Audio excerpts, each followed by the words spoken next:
Great morning here at the Proving Grounds because the gauge shows more than 3 inches of rain.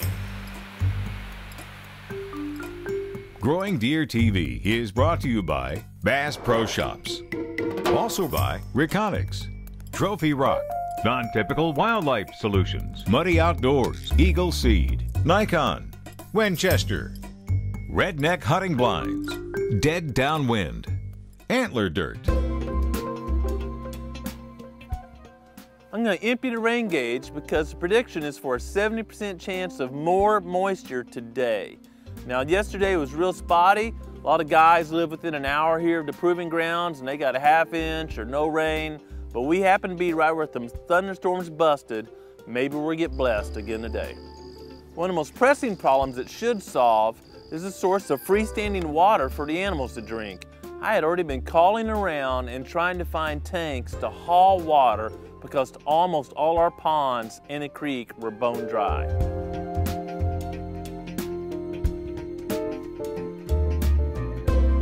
This is the same pond we showed last week with the fawn standing in the middle looking for water. The 3-inch rain we had last night served to add literally thousands of gallons of water to this little wildlife pond because the way we had constructed it, catching a little runoff coming down the hill. In addition, we noticed on the way here that our creek now has water, literally the first time in months it's had flowing water. 3 inches certainly won't solve the drought conditions and the deep soil moisture problems here at the Proving Grounds. We're literally about 14 inches behind normal for this year so far.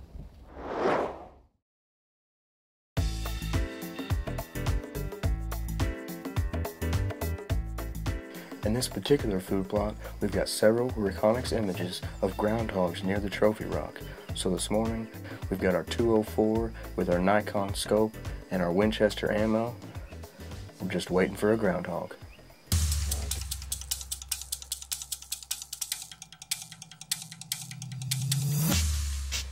I'm gonna shoot it now. Are you on it? Yeah.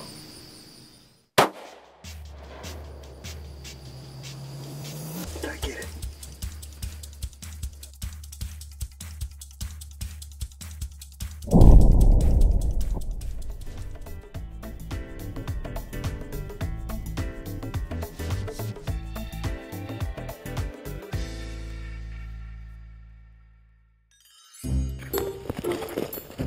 I leave my Reconics out year-round and track most bucks, 2 and certainly all 3.5-year-old and older bucks, so I can watch them progress year to year to year, confirm with neighbors which ones they might have harvested, and hopefully a couple of them that Adam and I have harvested here at the Proving Grounds. As happens this time of year, I've been getting a lot of questions on my Facebook page asking about aging bucks and how to determine or estimate the age of a buck on the hoof. There's a buck on my property that's not enormous, but his antlers are always very unique and he's easy to identify. We call him Pitchfork because one of his sides of his antlers reminds us of the tines of a pitchfork.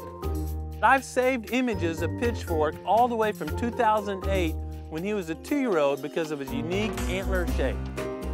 This is a classic picture of Pitchfork during August as a 2.5-year-old or back in 2008. Even though this image of Pitchfork shows him in an alert posture, you can easily tell that his neck doesn't extend all the way down his brisket. That's a great sign that he's an immature buck. His legs appear relatively long for his body, but his legs aren't really changing length as he matures or getting shorter, is that his chest hasn't dropped down and filling up that space behind his legs. Pitchfork's the buck on the right, and even though he's a little further from the camera than I like, it's a great crisp Reconics picture, and you can tell his shoulders have certainly increased in size from when he was a 2.5-year-old. And even at this angle, it appears his neck is now spreading down his chest closer to his brisket than he was 2.5 years old. To me, this Reconics image of Pitchfork is a perfect example of a 3.5-year-old buck. One more picture of Pitchfork during 2009 when I estimated he was 3.5 compared to a yearling buck. This is a great example to compare the definition of the hams, the shoulders, that neck we've been talking about, and the leg appearance. If I happen to be hunting a property where my host doesn't have a hit list or can't go through some trail camera pictures with me, and he says, Grant, you can harvest mature bucks, I don't want to make a boo-boo on a friend's property, so I'm looking for a big buffalo chest. I'm looking for that deer that looks like his chest is just huge, like the American bison or buffalo. And when I see that, I'm confident when I fire, my host will not be upset with me.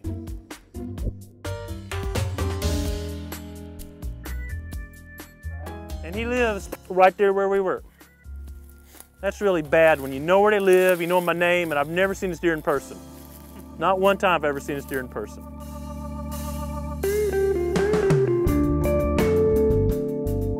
Check out this image of Pitchfork in 2010 when he was producing this antler. Notice how his shoulders, even in June, now have a definition. You can see the outline of the shoulder all the way around.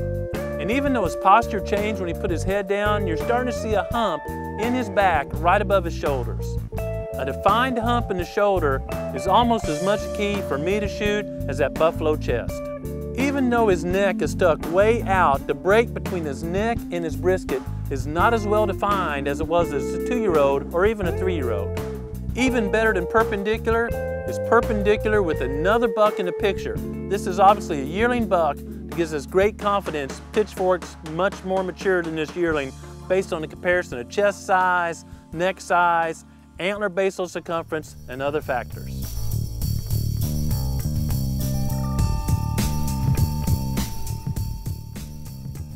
Moving on up to 2011, here's an image of Pitchfork in May. Even though his antlers are nowhere near fully developed, one look at that body tells me he's a mature buck.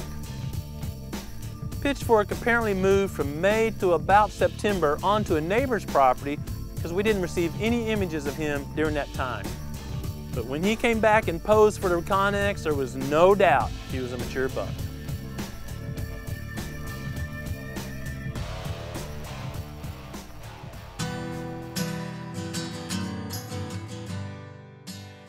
Following the same pattern as last year, Pitchfork seems to be spending most of his time on a neighbor's property this summer. My neighbor's been kind enough to be emailing me pictures of Pitchfork this summer, so I won't worry about Pitchfork dying over the winter. Compare the images of Pitchfork right now to the images last year or even the last couple of years, and you'll see his antlers are much, much smaller. Please understand this clearly. Not all bucks peak out at 5.5 years of age. Nor am I certain Pitchfork would have peaked out at 5.5, giving better growing conditions this year. We're experiencing one of the driest growing seasons on record out of 118 years of keeping records here in Missouri. And I'm sure that's a huge factor because when I look at Pitchfork, even at this angle, he doesn't look near as full, near as massive, or near as fit as he did the last couple of years. Which leads to the obvious question, would you harvest Pitchfork this year if you had an opportunity? I certainly plan on harvesting Pitchfork this year if I have an opportunity. But whether I harvest Pitchfork or not, it's important to remember he's one animal of a population. And as good wildlife managers, we manage populations.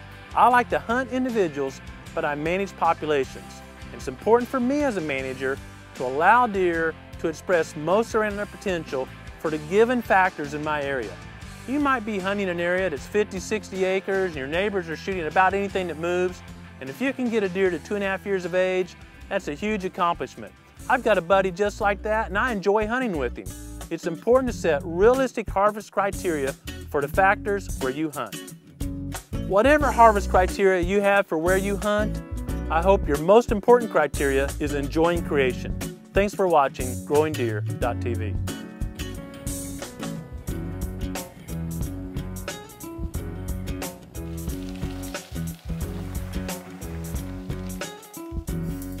Sasquatch on camera. Oh!